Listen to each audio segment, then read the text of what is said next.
bienvenue sur Plume à Papote.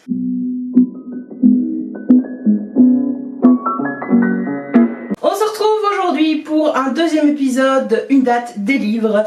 Même si j'avoue le concept change un petit peu ici dans cet épisode. Oui, je sais, c'est que le deuxième épisode et j'ai déjà changé le concept. Mais bon, j'ai lu 2 essais historiques et j'ai très envie de vous en parler. En même temps, j'ai envie de dire, c'est ma chaîne, je suis la productrice, la réalisatrice, comment on dit celle qui présente? La présentatrice, donc je fais un peu ce que j'ai envie quoi.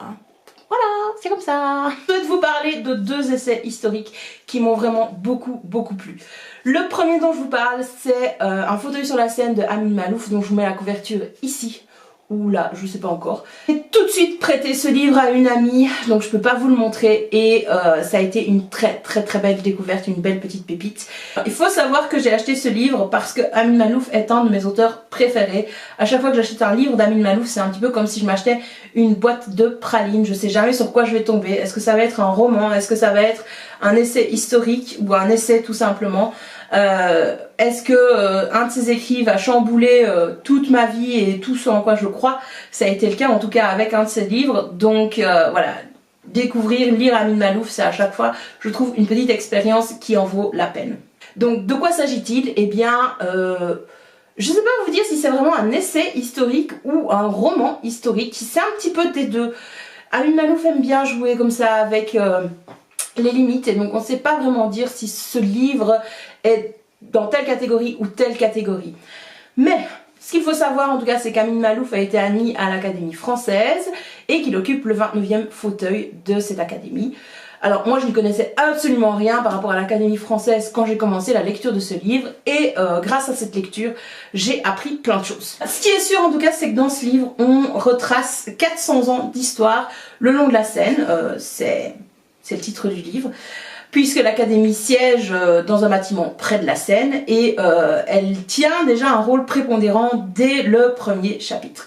En fait, Amin Maalouf commence ce livre en disant que quand il a été admis à l'Académie française, il a dû prononcer un discours en l'honneur de son prédécesseur, donc la personne qui a occupé le fauteuil qu'il occupe désormais avant lui, et il avait très envie de parler des autres occupants de ce fauteuil, mais il n'en a pas eu l'occasion étant donné que le discours ne pouvait pas durer des heures et des heures. Et donc il a eu l'histoire de ce livre où chaque chapitre en fait est consacré à un occupant de ce fauteuil à travers l'histoire.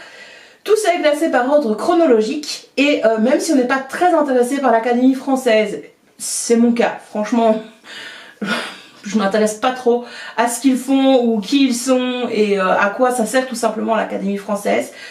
Le livre en fait est tellement bien construit, tellement bien articulé, et il y a une telle limite floue entre les genres que ça m'a énormément plu et que je ne peux que vous le recommander. Ce que j'ai également apprécié dans ce récit d'Amin Maalouf, c'est qu'il mêle la grande histoire avec un grand H et la petite histoire avec des anecdotes.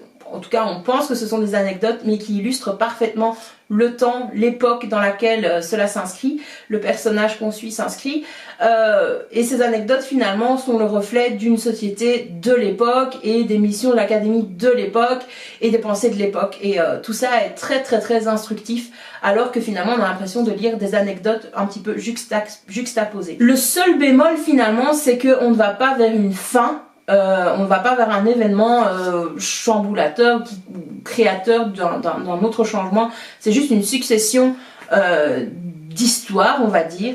Le deuxième essai dont je souhaite vous parler, c'est Sapiens, une brève histoire de l'humanité de Yuval Noah Harari. Quand il dit une brève histoire de l'humanité, bon, ça fait quand même, c'est un bon petit pavé, c'est une bonne petite pavasse, mais qu'il faut lire, franchement. Ça a été une excellente découverte dans mon cas. Donc je pense que cet essai n'est plus à présenter. Sapiens, une brève histoire de l'humanité de Yuval Noah Harari. Ce livre est ultra connu. The other book that I really enjoyed, a book by an Israeli author, Yuval Harari, called Sapiens. Voilà, tout le monde en a parlé, Barack Obama l'a lu, donc moi quand je suis tombée dessus, j'ai craqué, je me suis dit ah il y a la suite qui est sortie, je vais quand même lire le premier avant de mâcher le deuxième tome, sachant que le deuxième tome n'est pas vraiment une suite, hein. J'ai pas l'impression qu'il faille lire ce livre-ci pour lire le deuxième essai de Yuval Noah Harari. J'aime bien dire son nom, je sais pas, alors qu'il n'est pas facile à dire. En fait ici l'auteur retrace l'histoire de l'humanité à travers différentes révolutions. La première révolution c'est tout simplement la révolution cognitive, ensuite la révolution agricole. Il y a l'unification du monde par Homo sapiens, par les êtres humains, la révolution scientifique et ça se termine par l'épilogue, un animal devenu Dieu. Je pense qu'il en parle, l'auteur, dans son deuxième essai. J'ai trouvé cet essai extrêmement intéressant. On parle bien entendu de grande histoire, il n'y a pas d'anecdote, c'est pas possible. On retrace l'histoire de l'humanité dès le départ et donc dès l'apparition de la vie sur Terre. Même s'il y a bien entendu un focus très important sur l'être humain et sur notre espèce, Sapiens.